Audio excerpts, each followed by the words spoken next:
Well, good morning, everybody. It's a pleasure to welcome Secretary Mattis to London, his first visit here since his appointment. We've only been working together for a short time, but I've already come to value his huge experience and expertise and wisdom. Secretary Mattis, you are visiting our capital at a historic moment. 2 days ago, our Prime Minister triggered Article 50, initiating the process by which Britain leaves the European Union. Our Prime Minister wants to agree a deep and special partnership with the European Union, encompassing not just economic, but security cooperation. When our security is more fragile than at any time since the end of the Cold War, it is in both our interests to bolster this partnership. But this historic week is also an opportunity for us to build a global Britain. Our armed forces embody that internationalist approach. From Afghanistan to South Sudan, our servicemen and women are working with allies and friends to defend the international rules-based system. And we have no closer friend than the United States. Our relationship endures because it is founded firmly on the values that we share in common. And last week's terrorist attack at Westminster, which claimed the lives of 4 citizens, including US citizen Kurt Cochran, reminds us that those values are under attack. So we began today by reviewing our international efforts to confront global aggression and extremism. In Iraq and in Syria, we stand shoulder to shoulder as leading members of the Counter-Daesh coalition.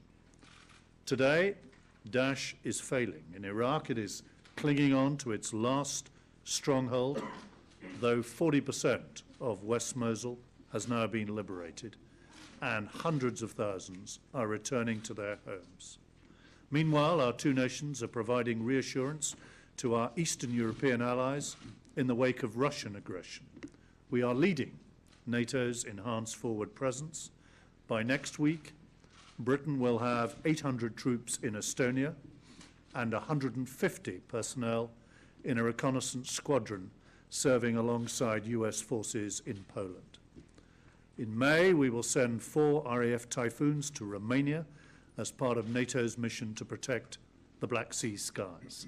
This is part of the biggest deployment in Eastern Europe since the end of the Cold War. The second item on our agenda was about making that NATO alliance fitter and faster. Fairer burden sharing is the key here. Only 5 members of NATO meet the 2% target, the US and the UK among them. Our defence budget here in Britain is growing every year and remains the biggest in Europe.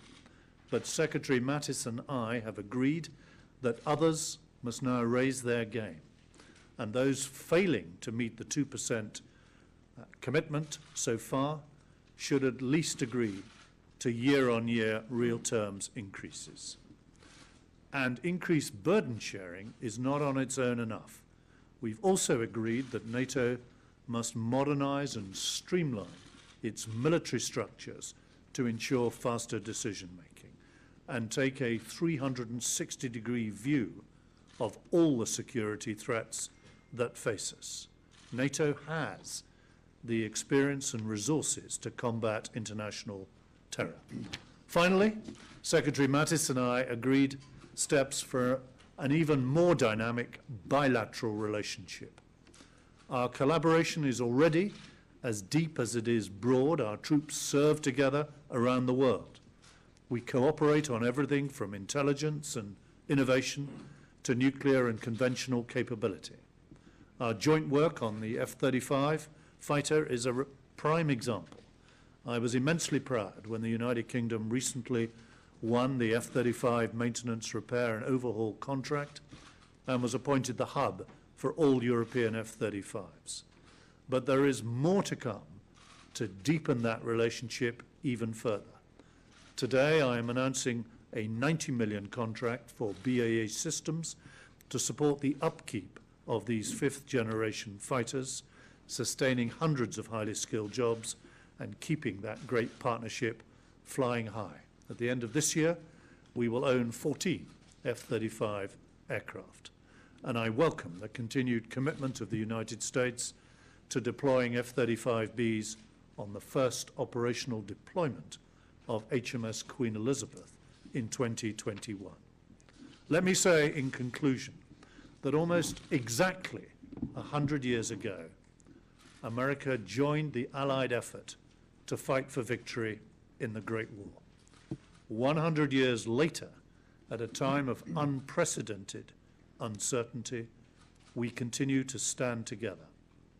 Today, we are accelerating our endeavors so that we can continue fighting for freedom side by side, now and far into the future. Secretary Mattis. Well, thank you, Secretary Fallon, for the very warm welcome on this, my first visit to your country as the Secretary of Defense.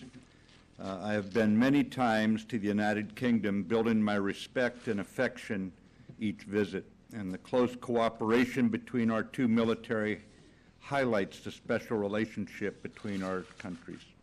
It's good to be standing beside you, especially at this time and place soon after a senseless murder killed citizens of both our countries. The United States and the United Kingdom stand together in good times and bad, united by values that took root here so long ago. I'm grateful for the determination of our two countries to defend those values down through the generations, because we stand here together today to show that our people are worthy successors to those past generations that defended the freedoms we enjoy today. I cannot visit this country without a sense of humility and respect for the UK lives lost since America was attacked in 2001. And I'm speaking about your troops here. We in America acknowledge and deeply respect the UK families that have lost their loved ones and those grievously wounded. On behalf of the American people, I thank the people of this country for being with us to confront our foes. If necessary, we will follow them to the ends of the earth to stop their mayhem. Britain's global leadership role is as needed today as at any time in history. In the words of President Reagan, the essence of our special relationship is a special concern for democracy and for liberty, and that includes the responsibility to pass those freedoms intact to the next generation. We see each other on an equal footing in our assessments of the security challenges and in crafting our partnerships way ahead. Because our two nations are bulwarks against the maniacs who think that by hurting us, they can scare us. But they do not understand, and we don't scare. To paraphrase one of your former wartime leaders, as descendants of Alamein and Normandy, of Iwo Jima and 100 other tyrant challenges, our people are not made of cotton candy. The special relationship between our countries is not an historic artifact. It is instead a source of strength today for our two nations committed to standing together in defense of our freedoms. And it is demonstrated daily in our military-to-military interactions, such as you noted, Sir Michael, and across a host of domains, never taking the special relationship for granted at any time. In fact, our relationship grows in strength with the commitments we make and the mutual respect we share in trying times. Sir Michael and I just finished a highly productive meeting that he summarized, one in which we shared a mutual appreciation for the security challenges that we jointly face as strong members of the NATO alliance. In that regard, I point to Britain's leadership in the European Reassurance Initiative, providing a formidable reinforcement of our Baltic allies. With our shared history, our shared values, and shared commitments, we will always stand together with our British allies, bound by inseparable ties of friendship. Thank you. Well, thank you. Now we have time for a few questions. The first from Ali Bunkle, Sky News. Both, thank you. General Mattis, perhaps first to you. Back in 2012, when I think you were still in uniform, and when asked what the three gravest threats facing the United States were. You said Iran, Iran, Iran.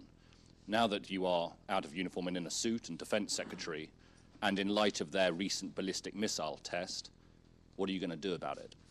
And Secretary Fallon, the EU has said, deal or no deal, security across Europe will not be affected. The British government has said, if there is no deal, that will weaken security. Can you clarify the British government's position and explain why that is not a threat? Thank you, Iran. At the time when I spoke about Iran, I was the commander of U.S. Central Command, and that was the primary exporter of terrorism, frankly. It was the primary state sponsor of terrorism, and it continues that kind of behavior today. But in the larger scheme of things, obviously, in a global situation that's dynamic, you've highlighted appropriately, I think, the North Korean threat.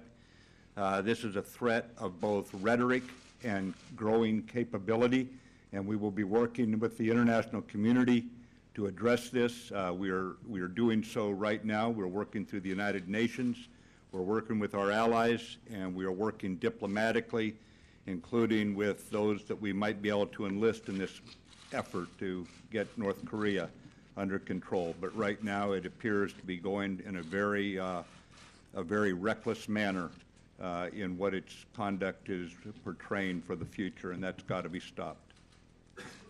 Thank you. So far as the European Union is concerned, we benefit at the moment here, and Europe benefits from the cooperation between our police forces, our intelligence and security services, and from the judicial arrangements that allow us to have criminals that we want to have tried here returned to us. We benefit from those arrangements, and we want to see that cooperation continue. If there is no deal on that, then we are all weakened. We're weaker here, and Europe is weaker, because that is a joint effort to tackle organized crime and to combat terrorism. What we're seeking in these negotiations is a deep and special partnership with the remaining European Union on both economic issues and on security. Now, let's take an American question. Bob Burns. Right here. Good. Oh, sorry. Thank you. Question for both of you, if I may. Secretary Mattis, in recent days, General Scaparrotti spoke of his concerns about Russian threats to your European allies and the need for the United States to increase its military presence on a permanent basis, not just rotational, but permanent. I'm wondering, although decisions may not have been made about this sort of thing, as a general matter, do you think that it's time for the U.S. to increase its permanent military presence footprint in Europe? And also, may I ask both of you a question about the alleged Russian violation of the INF Treaty? Secretary Fallon, realizing that this is a U.S.-Russian treaty by itself, nonetheless, do you feel it's the sort of thing that requires some sort of response in kind in terms of missile deployments in Europe? And for you, Secretary Mattis, on the same matter, do you think it's time for the United States to exit that treaty? Certainly. Well, thanks, Bob. Russia's Russia's violations of international law are now a matter of record, from what happened with Crimea to other aspects of their behavior in mucking around inside other people's elections and that sort of thing. So I think the point I would make is that NATO stands united. The transatlantic bond is united. We are going to maintain Article 5 as absolute bedrock of the NATO alliance, and we will, as you see with the European Reassurance Initiative, act according if Russia chooses to be a strategic competitor. On the INF issue, we're in consultation with our allies, and we are still formulating the way ahead. In fact, it'll be addressed, I think, very, very soon as a matter of highest level concern. Well, thank you. So far as enhanced forward presence is concerned, we want to see that presence as persistent as the threat that it is designed to deal with, to reassure those allies on our eastern flank and to deter the kind of Russian aggression that we've seen recently, military build-up, use of hybrid techniques, and indeed interference through cyber and other techniques. So we need to stand up that presence for as long as it's needed. So far as the INF treaty is concerned, we reviewed that in our meeting this morning, and we look forward to the more formal response from the United States, and we too think that is something that needs to be taken forward, not just by the United States, but by NATO generally, once we have those violations confirmed. Taken forward. Now, a British question, Daily Mail, Larissa Brown. Secretary Mattis, one of your generals has said that Russia may be arming the Taliban in Afghanistan, and there's also the presence of Islamic State in the country. How concerned are you by these factors, and what will you do about it? And Sir Michael, the same question for you about Russia, but also will the UK send combat troops back to Afghanistan as it steps up its global role post-Brexit? Thank you. Yeah, we have seen Russian activity vis-a-vis the Taliban. I'm not willing to say at this point if that is manifested into weapons and that sort of thing, but certainly what they're up to there in light of their other activities gives us concern. I would just say that we look to engaging with Russia on a political or diplomatic level, but right now Russia is choosing to be a strategic competitor, and we're finding that we can only have very modest expectations at this point of areas that we can cooperate with Russia, contrary to how we were just 10 years ago, 5 years ago. It's no longer a cooperative engagement with them. Right now, it's when we're going to have to carve out diplomatically some kind of maneuver room here, assuming Russia can change its behavior and act in accordance with international norms and international law. Thanks. I mean, this is there's a pattern of interference now by Russia in different parts of the globe that needs us to be, when we engage with Russia, to be wary of what Russia is up to. And that is why there cannot be at the moment any return to business as usual with Russia. We work with Russia to deconflict in areas where Russian aviation may be involved on the edge of our information region, flight information region, or in Syria. And we engage with Russia in discussions about parts of the world where Russia has great influence. But otherwise, we need to be extremely watchful now of this persistent pattern of Russian interference. I'm sorry, you had a second part to your question. Combat troops in Afghanistan. No, we're not committing combat troops back in Afghanistan. We last year increased our presence in Afghanistan, and we continue to wait for advice on the continuation of Resolute support for 2018. As you know, we are helping staff the Officer Academy, we assist on counterterrorism, and we are engaged in supplying the bulk of the Kabul protection force, but we're not planning to return to combat in Afghanistan. Now, final question, please, from Reuters, Phil Stewart. Phil, he's here. Thank you. Just to follow up on that last question on Afghanistan, we already know that General Nicholson and General Votel both support more forces in Afghanistan. Secretary Mattis, would you support more forces? And then on Syria, to both of you, you know, the previous longstanding policy has been in Syria that President Assad must go. Could you please both bring us up to date? Is that still the policy? And if it has changed in any way, is there concerns that what is going on right now as far as the Islamic State fight could ultimately benefit Assad should he be around for the long term? Thank you. Well, on the question about the more forces for Afghanistan, the suggestion and recommendations coming into us from the NATO commander in the field have been received, and we are reviewing those right now. Our chairman of the Joint Chiefs is reviewing them. Obviously, in light of our relationship with the UK, We always engage with them on issues like this simply because we consider them an equal partner. Their advice is always solicited.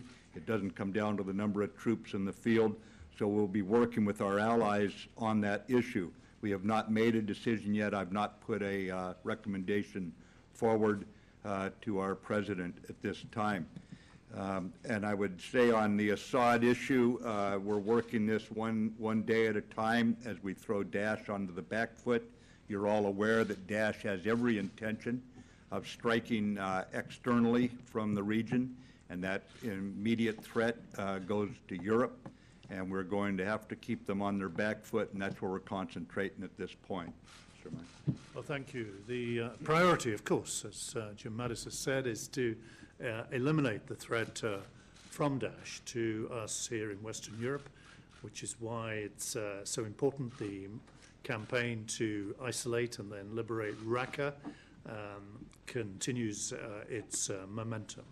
We don't see a long-term future in Syria for somebody who's been bombing his own civilians. On the contrary, what we seek in Syria is a wider political settlement that can embrace all factions in Syria and lead Syria to a better and hopefully more democratic future. Thank you all for your questions. Thank you very much.